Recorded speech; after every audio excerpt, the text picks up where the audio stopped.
Vipassana is really, really beautiful. It's the alignment of how it is put together to the combinations to the food is beautiful. Uh, you eat breakfast and lunch and fruit um, for dinner. I mean, it's amazing how you can see your body change, like into waking up at 4:30 in the morning and till 9:30 p.m. at night. The accommodations are there for you. Food is free.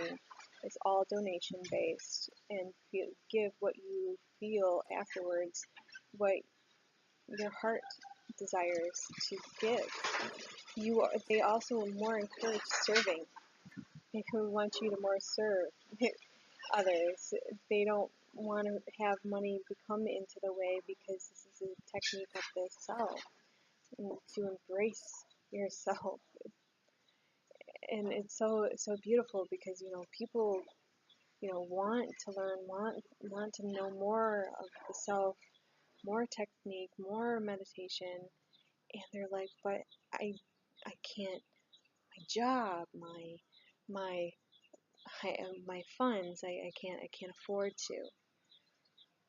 You you should at least once a year really create love within yourself and put aside your job.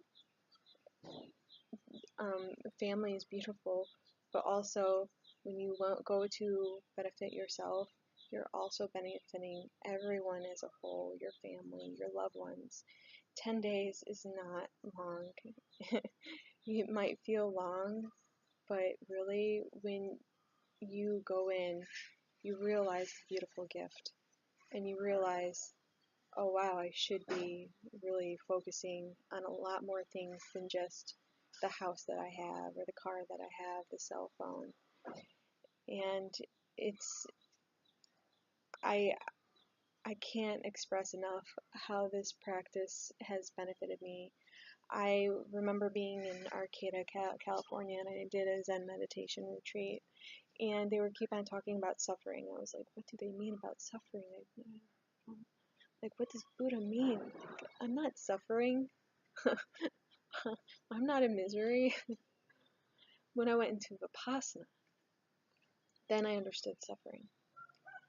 Sometimes we have to go through our dark stages to open up and realize the light, to grow who we are.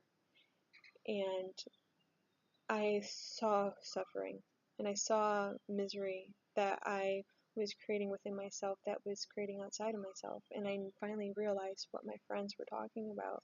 It's like, oh my gosh, wow.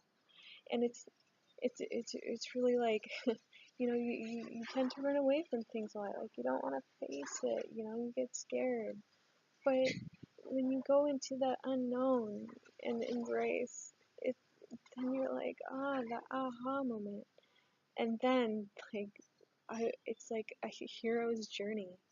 You go into the unknown. You let go of the attachments. And then you walk in this beautiful light. And then you go face your dragons. You become a warrior. Then you become a seeker. And then you meet a teacher who's going to teach you more about yourself. And then you go and you walk into divine light of compassion and love. You meet a love. And then you go back home to your kingdom, to your empire, and you teach what you have learned. You become a hero. You are a hero already, but then you feel the hero within yourself. There's going to be a link below. I know this video is in 3 parts, so I do apologize.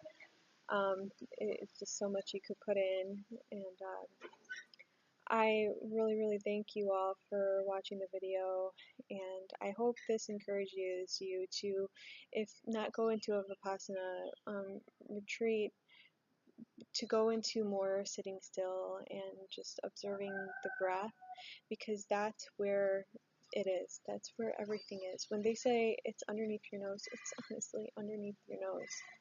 I before I left, and I know silence might be like, oh my God, people are like, I can't sit down in 10 days in silence and sit down and sit still. Are you kidding me?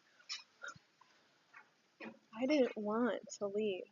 It's like, was such a beautiful experience. I love myself so much. I don't want to leave this. I could be a monk. I could be a nun. Whatever. And so I walked. I didn't wanna talk. I didn't want to lose what I gained. And as I was walking, I was tearing up. I was like, I love this moment. When I go out to the real world, it's gonna change.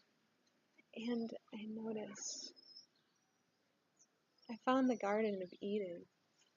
The Garden of Eden is not outside of you; it's within you, as my theory is with Adam and Eve. Adam and Eve is a part of you. They are our ancestors and will always be a part of you. And when they ate the forbidden fruit, they discovered what suffering was. They discovered what envy was. They had discovered what suffering was. And so you, as who you are, when you realize in self-discovery what that is, then you could always come back to the Garden of Eden, because the Garden of Eden is within you, and it's the power of knowing of the breath and sitting still in silence.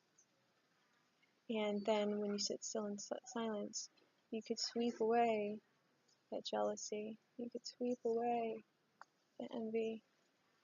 You could no longer create grief or suffering within yourself, because you become a master of the mind, and not the mind be the master of you. You become a hero. The Garden of Eden surrounds you.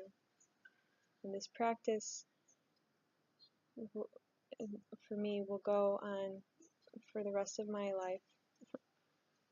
I have found something so pure and true to my development of my life practice that I was searching for answers, and now I see the answers for me, and I know now my truth, my dharma.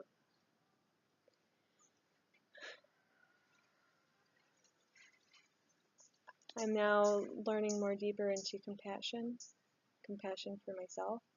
It was hard to walk out of Vipassana and talk to other people who didn't have an understanding, and I was all creating people who were all logical. I always tend to do that, but then it's just more motivation to be more compassionate and be more understanding, that not everyone is going to look at things the way that I look at things, that people are not going to hold on to my belief systems, because nobody walked in my shoes, nobody went through my experiences. But I could always share, and I could always remember not to judge, to have an open heart and be compassionate and loving. Thank you all.